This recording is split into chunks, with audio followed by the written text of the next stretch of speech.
அண்ணாமலை குறித்து உயர்நீதிமன்ற நீதிபதி ஒருவர் தெரிவித்திருக்கக்கூடிய கருத்துக்கள் தான் இன்னைக்கு ஒரு பெரிய விவாத பொருளாக மாறியிருக்கிறது. அவர் ஐபிஎஸ் படித்தவர், அவருக்கு சட்டம் தெரியும். ஆனாலும் அவர் ஏன் இப்படி நடந்து கொண்டார்? அவர் பேசியது மத வெறுப்பை விதைக்கக்கூடிய விதத்தில் இருந்திருக்கிறது என்று மாண்பமை நீதிபதி அவர்கள் அவருடைய கண்டனத்தை பதிவு செய்திருக்கிறார். பாஜக மாநில தலைவர் அண்ணாமலைக்கு எதிராக என்ன வழக்கு அப்படின்னு கேட்டீங்கன்னா, திரு பியூஸ் மனுஷ், சமூக செயற்பாட்டாளர் திரு பியூஸ் மனுஷ் அவர்கள் தொடர்ந்த வழக்குல தான் அண்ணாமலை இப்படி செயல்படுறதெல்லாம் சரியில்லை என்று தன்னுடைய பார்வையை மாண்புமை நீதிமன்றம் வைத்திருக்கிறது.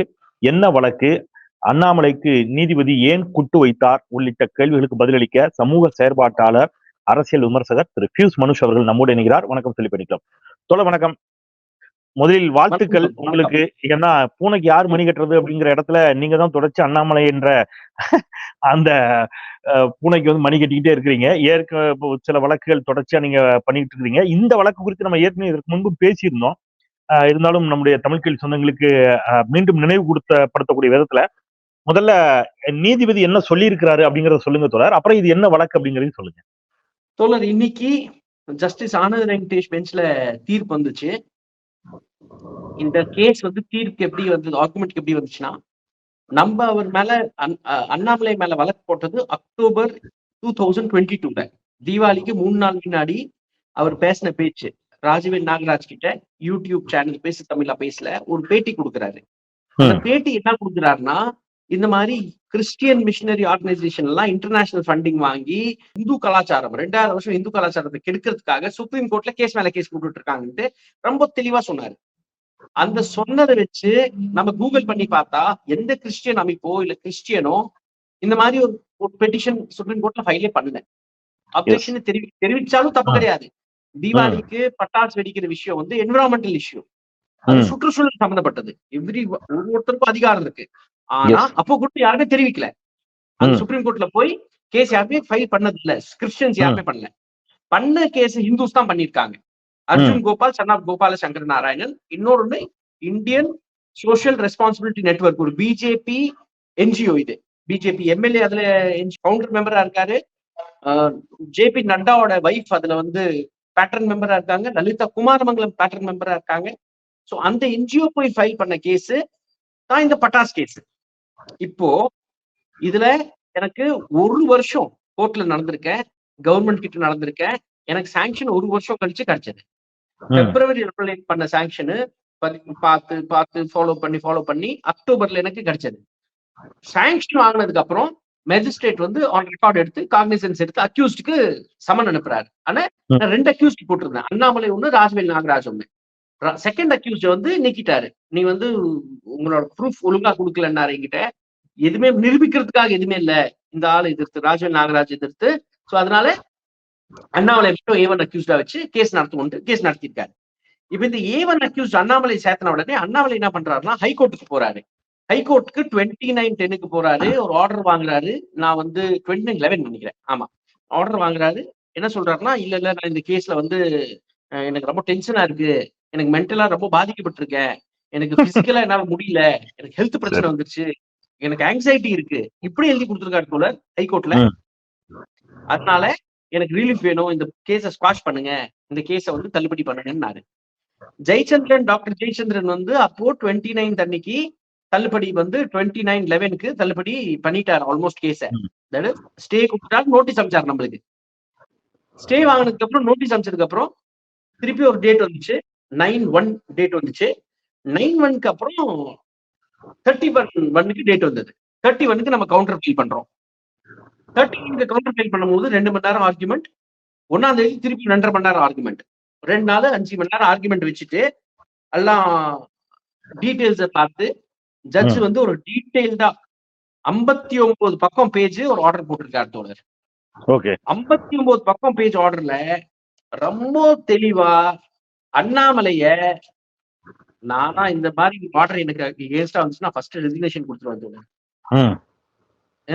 கொஞ்சம் மானம் சூடு சொரண ஒருத்தருக்கு இருந்ததுன்னா என்ன சொல்லியிருக்காரு, நீ target of speech is aim towards a particular religious group. இன்னொரு ரிலிஜியஸ் குரூப் எதிர்த்து நீ அவங்கள பிட் பண்ணிட்டு இருக்க. பேசுறதுக்கு ஒரு இது இருக்கணும்ல. மீதி நீங்க ஆர்டர்ல சைட்டேஷன்ஸ் எல்லாம் பாத்தீங்கன்னா Yes. நம்ம கொடுத்த சைட்டேஷன்ஸ் இருக்குல்ல அதெல்லாம் அப்படியே மென்ஷன் பண்ணியிருக்காரு. நம்ம learners சமுதாயத்தை council நம்ம சைட்ல. சமுதாயத்தை பிளவுபடுத்த வேண்டும் என்ற உள்நோக்கம் அண்ணாமலைக்கு இருந்ததற்கான முகாந்திரம் இருக்குதுங்கிறாரு. ஆமா. நம்ம டாக்டர் ஐபிஎஸ் சுரேஷ் முன்னாள் வந்து அதிகாரி அண்ணாமலை அவருக்கு சட்டத்தை பற்றி தெரிஞ்சிருக்கும். குறிப்பிட்ட ஆமா. மதத்துக்கு எதிரான வெறுப்புணர்வை தூண்டும் வகையில் அவருடைய பேச்சு அமைந்திருக்கிறது என்பதற்கான முகாந்திரம் இருக்கிறது என்று மாண்புமிகு நீதிபதி அவர்கள் உறுதிப்படுத்தியிருக்கிறார். நம்ம லாயர் டீமுக்கு ஒரு ரொம்ப ஸ்பெஷலான ஒரு நன்றி சொல்றேன். Doctor Suresh from PUCL, Nagasena madam, அவங்க ஆபீஸ்ல தன்விஜி, காவ்யாஜி அண்ட் லீலா பத்தி அவங்க ஜூனியர்ஸ் அனைவரும் ரொம்ப ஹார்ட் ஒர்க் செஞ்சு எங்க 300 பேஜ் கவுண்டரை வந்து ரொம்ப தட் இஸ் இது ஒரு லேண்ட்மார்க் ஜட்ஜ்மெண்ட்டுக்கு வந்து இடம் கொடுத்துருக்கு. ஏன் லேண்ட்மார்க் சொல்றேன்னா தோழர், இன்னைக்கு இந்த ரொம்ப பெரிய இந்த நாட்டுக்கு பிரச்சனையே, அது உலகத்துல எந்த நாடா இருக்கட்டும், ரொம்ப பெரிய பிரச்சனையே இந்த மதவெறி தான். மதவெறி புடிச்ச உடனே அடுத்தது என்ன ஆகுது? மதவெறி புடிச்ச உடனே அரசாங்கம் செய்யற லூட்டியே இருக்கு பாருங்க. அத உள்ளூர் மக்கள் அதை கேட்கவே மாட்டாங்க, ஏன்னா மதவெறி பிடிச்சிருச்சு. இப்ப நீ அடானிக்கு லூட்டி அடிச்சிட்டு இருக்க, ஏன் கேட்கலன்னா ஜெய் ஸ்ரீராம். நீ கண்டமணிக்கு சட்டத்தை கொண்டு வர, ஃபார்முலா பில் கொண்டு வர, அதுல விவசாய மக்கள் இவ்வளவு பேர் இறந்து போறாங்க, ஏன் அதை நம்ம நாம கேட்கலன்னா ஜெய் ஸ்ரீராம். கோவிட்ல இவ்வளவு பேர் இறந்து போயிட்டாங்க, ஏன் கேட்கல ஜெய் ஸ்ரீராம். சோ இந்த மரவெறி பிரச்சாரம் இருக்குல்ல, இது இன்னொரு விதத்துல எப்படி கொண்டு வராங்கன்னா, வேற மதத்தை பத்தி தப்பா பேசி தன்னவே இந்த மதத்துக்கு காவலரா நிரூபிக்கிறாங்க. இவன் ஜெய் ஸ்ரீராம் பண்றதும் பெரிய பிரச்சனை இருக்காது. இப்ப நீங்க சொல்றது ரொம்ப முக்கியமான அவன் அடுத்த ரிலிஜனை அங்க பாபரி மசீத் உடைச்சு ஜெய் ஸ்ரீராம் பண்றா பாருங்க, அப்பதான் பிரச்சனையா மாறுது. எக்ஸாக்ட்லி. இப்ப இந்த வழக்க பொறுத்தவரை நீங்க சொன்ன மாதிரி தீபாவளி தினத்தன்று ஏராளமான பட்டாசுகள் வெடிக்கப்படுவதால் சுற்றுச்சூழல் பாதிக்கப்படுகிறது என்று சுற்றுச்சூழல் ஆர்வலர்கள் தொடர்ந்து சொல்லிட்டு வராங்க. உயிரினங்கள், குறிப்பாக பறவைகள் எல்லாம் ரொம்ப பாதிப்புக்குள்ளாகிறது. ஆட்டிசத்தால் பாதிக்கப்பட்ட குழந்தைகள் பாதிக்கப்படுகிறார்கள். இப்படி பல கருத்து இருக்குது. சுற்றுச்சூழல் பாதிக்கப்படுதுங்கிற கருத்து இருக்குது. ஒருவர் ஒரு 10 ஆண்டு சிகரெட் புகைத்ததற்கான கெடுதியை அந்த ஒரே நாள் தீபாவளியில சிகரெட் புகைக்காதவர் கூட எடுத்துக்கொள்கிறார் போன்ற பல ஆய்வுகள் வருது. இதை வைத்து ஹிந்து அமைப்புகள், இன்னும் சொல்ல போனா பாஜகவில் இருப்பவர்கள் தொடர்ந்த வழக்க சம்பந்தமே இல்லாம கிறிஸ்தவர்கள் வழக்கு தொடர்ந்து ஹிந்து பண்டிகை நிறுத்த பார்த்துட்டாங்க என்று அவர் அவதூறு பரப்புகிறார் இல்லையா? சோ அப்ப இது ஒரு பெரிய அவதூறு தான். இதே மாதிரிதான் அவர் வந்து அந்த மாணவி இறந்த வழக்குல கூட அந்த மாணவி தனிப்பட்ட காரணங்களுக்காக இறந்ததை வந்து மதமாற்றம் செய்ய முயற்சி நடந்து அந்த மாணவி வந்து தன்னைத்தானே மாய்த்து கொண்டாள் அப்படின்னு ஒரு பெரும் போராட்டத்தை நடத்தினார் இல்லையா? சோ அப்ப தமிழ்நாட்டுல தொடர்ந்து மத கலவரத்தை தூண்டுவதற்கு அண்ணாமலை வந்து முயற்சி செய்திருக்கிறார் என்று நீங்கள் தொடர்ந்த வழக்குல முகாந்திரம் இருக்கிறது என்று நீதிபதி இன்றைக்கு சொல்லியிருக்கிறார். ஓகே தோழர், இன்னொன்னு சொல்லிடுறேன். எங்க வக்கீல் கிட்ட அவர் இப்ப பொம்முடியில் ஒரு எஃப்ஐஆர் வாங்கினாரு, லாவண்யா கேஸ். இதை தவிர இன்னொரு கேஸ் முத்துராமலிங்கம் தேவர் இஷ்யூல மதம் நம்பிக்கை இல்லாதவங்க மதத்தை பத்தி பேசினா ரத்தம் அபிஷேகம் ஆகும்ட்டு அதெல்லாம் மிரட்டினது எல்லாமே நான் இன்க்ளூட் பண்ணிருந்தேன் எங்க வக்கீல் கிட்ட. Very good, very good. But எங்க சீரியஸ்லி எங்க வக்கீல் வந்து அதெல்லாம் நோட்டிட்டாரு. ஓகே, அதை எடுத்துட்டு போல கோர்ட்ல. ஓகே, என்ன சொன்னார்னா, நம்ம இது மட்டும் பேசணும்னாரு, இது மட்டும் பேசி ஆர்டர் வாங்கணும்னாரு. ஓகே. ஏன்னா அப்ப என்ன ஆயிடும்னா, அப்ப ஒருத்தர் 4-5 விஷயம் பேசினாதான் இந்த மாதிரி ஆர்டர் வாங்க முடியுமா? எஸ். தப்பு. ஒரு ஹேபிச்சுவல் அஃபெண்டராக இருந்தால் மட்டும்தான் அப்படி ஆர்டர் வாங்க முடியுங்கிற ஒரு சூழல் இருக்கக்கூடாது. ஒரு முறை இந்த மாதிரியான மத வெறியை தூண்டுற மாதிரி பேசினா கூட அது தப்பு அப்படிங்கறதுதான். Okay, good.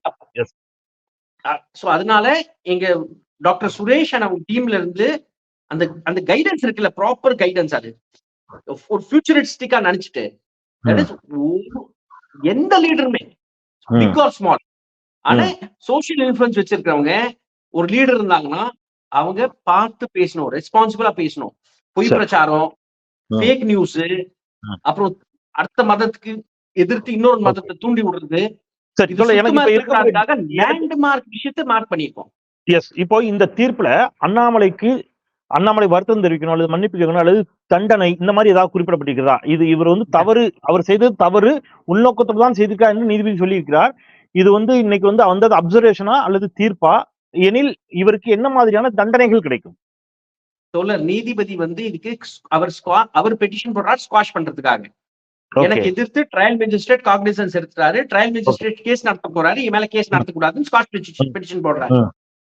நீதிபதி என்ன சொல்றாருன்னா இதெல்லாம் அப்சர்வ் பண்ணிட்டு மேல இருக்கிறதெல்லாம் எதுவுமே கன்சிடர் பண்ண வேணாம் ட்ரையல் மேஜிஸ்ட்ரேட். ம் அவரோட கேஸ வந்து அவரே பாத்துக்கிட்டோம். மெட்டீரியல்லாம் நீ ம் ட்ரையல் மேஜிஸ்ட்ரேட் கிட்ட வச்சுக்கோ. ம் உன் சார்பா இருக்கிற டிஃபென்ஸ் இருக்கு பாருங்க, ம் நீ ட்ரையல் வரும்போது நீ வெயி. ஆனா ம் ட்ரையல் மேஜிஸ்ட்ரேட்டுக்கு அல்ல அதிகாரம் இருக்கு இந்த ட்ரையல் நடத்துறதுக்கு. சோ வழக்கு நடத்துவதற்கு வழக்கை நடத்தக்கூடாது என்று அவர் தடை கோரினார். இப்போ மாண்புமிகு உயர்நீதிமன்றம் இல்ல, இந்த வழக்கை நடத்துவதற்கு முகாந்திரம் இருக்கிறது, அண்ணாமலை தவறு செய்ததற்கான முகாந்திரம் இருக்கிறது, இந்த வழக்கு விசாரணைக்கு உகந்தது என்று சொல்லி இருக்கிறார், உத்தரவிட்டிருக்கிறார். ரைட். Yes. இனிமேல் விசாரணை நடக்கும். இந்த விசாரணைக்கு ஆமா. அப்புறம் தீர்ப்பு வரும். ரைட். ஓகே. ஆமா 80% வேலை முடிஞ்சது வச்சுக்கோங்க. ரைட். Okay okay okay. இப்போ எனக்கு 80% வேலை முடிஞ்சது. நேச்சுரல் ஜஸ்டிஸ் சிஸ்டம்ல ஆல்ரெடி ஒரு ஆர்டர்ஸ் வந்து ட்ரையல் ஜட்ஜ் பாஸ் பண்ணிட்டாரு. ஓகே. எங்க ஜுடிஷியல் மேஜிஸ்ட்ரேட் ஜட்ஜ் அப்ரிஷியேட் பண்ணி அந்த ஃபைனல் ஆர்டர்ஸ் அப்ரிஷியேட் பண்ணி ரொம்ப பிரைஸ் பண்ணி போட்டிருக்காரு ஹைகோர்ட்ல இருந்து.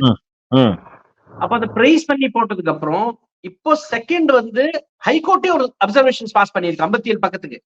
ம் 59 பக்கத்துக்கு இது ம் ஓகே. டீடைல்ட் ஆர்டர் இருக்கு.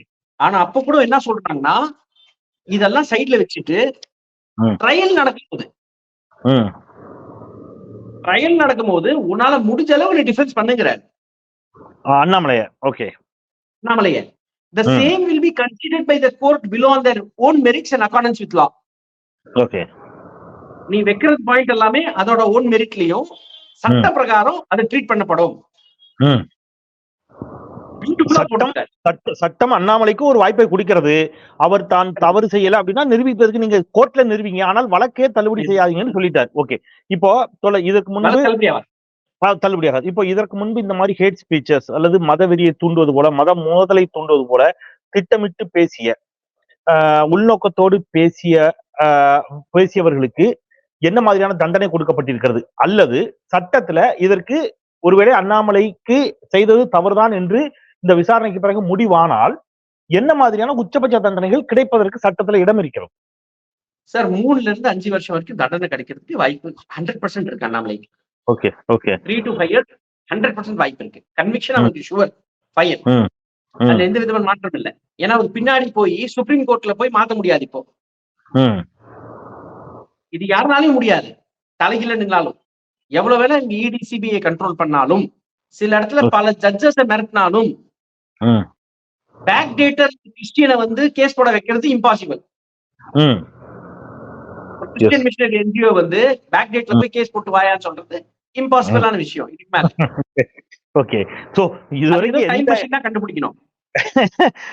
நீங்க சொல்றத நான் இன்னொரு வாட்டி தெளிவா சொல்லிடுறேன். அதாவது கிறிஸ்தவ நிறுவனங்கள் தான் தீபாவளி கொண்டாடக்கூடாது, தீபாவளிக்கு வெடி வெடிக்க கூடாது என்று வழக்கு போட்டார்கள் என்று அண்ணாமலை பொய்யா ஒரு தகவலை சொல்றாரு. அதுக்கு ஒரு ஆதாரம் கூட இல்ல. இந்தியாவில் எந்த நீதிமன்றத்திலும் அப்படி ஒரு வழக்கு இதுவரை பதிவு செய்யப்படவில்லை என்று சொல்லுகின்ற பொழுது அவர் திட்டமிட்டு உள்நோக்கத்தோடு அவர் அவ்வாறு ஒரு பொய்யை சொல்லியிருக்கார் என்பது ஊர்ஜிதமாகிறது. அதனால இனி வந்து அவர் எந்த விதத்திலும் ஃபோர்ஜரி பண்ண முடியாது, மால் பிராக்டிஸ் பண்ண முடியாது, முன் தேதியிட்டு அப்படி வழக்கெல்லாம் தொடர வைக்க முடியாதுங்கிறீங்க. ரைட்? அதானே?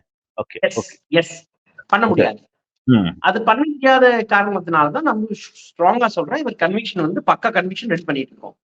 ரெடி பண்ணிட்டு இருக்கோம். நான் கொடுக்க முடியாது. அதாவது நீங்க முயற்சி செய்து கொண்டிருக்கிறீர்கள், ரெடி பண்ணிட்டு இருக்கிற மீன்ஸ் முயற்சித்து கொண்டிருக்கிறீர்கள். Okay okay. உங்களுடைய லாங்குவேஜ் பாரியரை எனக்கு புரியுது. இல்ல எஸ், எனக்கு இதுல இன்னொரு டவுட் தோழர். இப்போ இந்த வழக்கு நீங்க சொன்னீங்க. இப்போ ஏற்கனவே அவர் வந்து இதே மாதிரி பசும்பொன் ஐயா குறித்து, பேரறிஞர் அண்ணா குறித்து அவர் ஒரு கருத்தை சொன்னார்.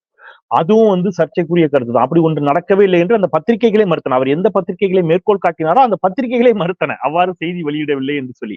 அப்ப அதுவும் திட்டமிட்டு வன்முறையை தூண்டக்கூடிய ஒன்று தானே. அப்போ இப்ப நீங்க இது இன்றைக்கு விசாரணைக்கு எடுத்துக்கொள்ளப்பட்டிருக்கிறது எனில் அதுவும் விசாரணைக்கு உகந்ததுதான் என்று சொல்லி அதையும் நீங்க வந்து இன்னொரு தனித்த வழக்காக கூட போடலாம் இல்லையா? போட்டாச்சு தோழர். தனித்த வழக்கா போட்டீங்க. போட்டேன். அந்த ஆல்ரெடி வழக்கு போட்டேன். நீதிபதி ஐயா வந்து இந்த வழக்குல இந்த கோர்ட் டிசிஷன் வரட்டும் அப்படின்ட்டு ஒரு பக்கம் இருந்தது. ஏன்னா ஹைகோர்ட்டோட அப்சர்வேஷன் பாப்போம்ட்டு நாளைக்கு எனக்கு ஸ்வான் ஸ்டேட்மெண்ட் அதுல இருக்கு. ஓ ஓகே. நாளைக்கு டேட் அந்த கேஸ்க்கு. Okay okay okay. சோ நான் ஸ்வான் ஸ்டேட்மெண்ட் கொடுக்க போறேன். சாங்க்ஷன் அரசாங்கத்துக்கிட்ட வாங்க போறேன். நம்பர் 2 என்னன்னா இந்த கேஸ்ல 19ஆம் தேதி ஆஜராகணும் அண்ணாமலை. ஓகே. சென்னை உயர்நீதிமன்றத்துல 19/2 சேலம் கோர்ட்ல ஆஜராகணும். சேலம் கோர்ட்ல. Okay. Accused number 1 Annamalai. Okay. So Salem கோர்ட்ல நேரில் ஆஜராக வேண்டும். அவர் ஆஜராவதிலிருந்து விலக்கு கேட்பார். மேபி விலக்கு கேட்கலாம் அல்லது வேற ஏதோ ஒன்று பண்ணலாம். ஆனா பொதுவாகவே இவர்கள் வந்து இப்போ அமர் பிரசாத் இருக்கட்டும், அமர் பிரசாத் ஒரு பெண்ணை தாக்கினார் அப்படிங்கிற ஒரு வழக்கு பதிவு செய்யப்பட்டது. அவர் தலைமறையாகி விட்டார். இன்னைக்கு அவருக்கு முன்ஜாமீன் அப்ளை பண்ணி முன்ஜாமீன் கிடைத்திருக்கிறது. சோ முன்ஜாமீன் கிடைக்கிற வரைக்கும் தலைமறைவாகத்தான் இருக்கிறார்கள். இவரும் அதே மாதிரி வந்து என்ன பேசுறோம்னு தெரியாமல் வார்த்தையை விட்டு விடுகிறார். தோழர், இந்த அமர் பிரசாத் ரெட்டி சொன்னீங்கல்ல, இந்த கேஸ்ல என்ன ஆச்சுன்னா, அண்ணாமலை என்ன சொன்னாருன்னா, யாருமே வந்து நான் கிறிஸ்டியன் மிஷனரி என்ஜிஓஸ குறை சொல்லன்ட்டு அசியூமே பண்ணலன்னாரு. புரிஞ்சுட்டீங்களா தோழர்? இவர் பேசினதுக்கு அப்புறம் 60,000 பேர் அதை பார்த்தாங்களா? அந்த ட்வீட் 60,000 பேர் பார்த்திருக்காங்களா? அந்த ட்வீட்ல இருந்து யாருக்குமே வந்து கிறிஸ்டியன் மிஷனரி என்ஜிஓ மேல வெறுப்பு வரலையா? நாங்க அப்புறம் ட்விட்டருக்கு போனோம். அமர் பிரசாத் ரெட்டி பேஜ்க்கு போனா இவங்க ட்வீட்ட வந்து 10 மணிக்கு லோட் பண்ணிருக்காங்க. ஏதோ 9-10 மணிக்கு லோட் பண்ணிருக்காங்க நைட்டு. ஐயா 4 மணிக்கு எந்திரிச்சு என்ன மூடுல இருக்காரு தெரியல.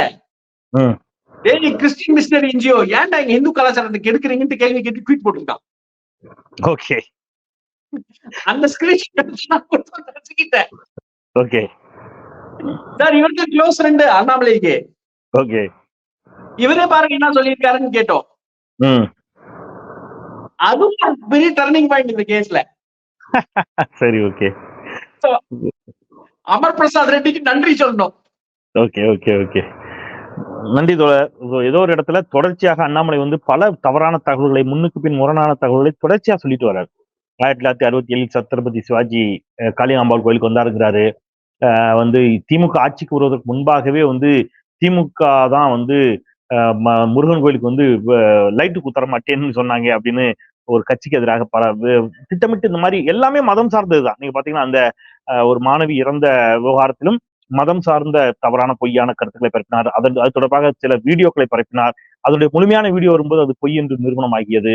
இப்படி தொடர்ந்து மத வெறியை பரப்பக்கூடிய விதத்தில் அவருடைய செயல்பாடுகள் அமைந்திருக்கின்றன என்று பொதுவெளியில் விமர்சனங்கள் வைக்கப்பட்ட நிலையில் நீங்கள் சட்டத்தின் உதவி கொண்டு நீதிமன்றத்தின் மீது இருக்கக்கூடிய நம்பிக்கையில் இந்த முயற்சிகளை தொடர்ந்து இருக்கிறீர்கள்.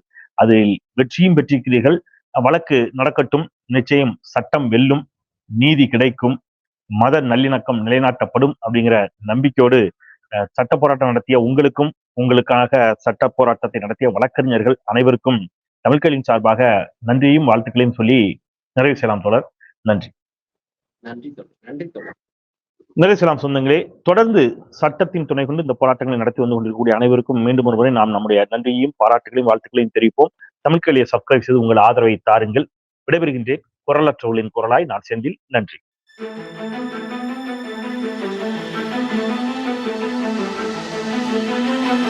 Thank you.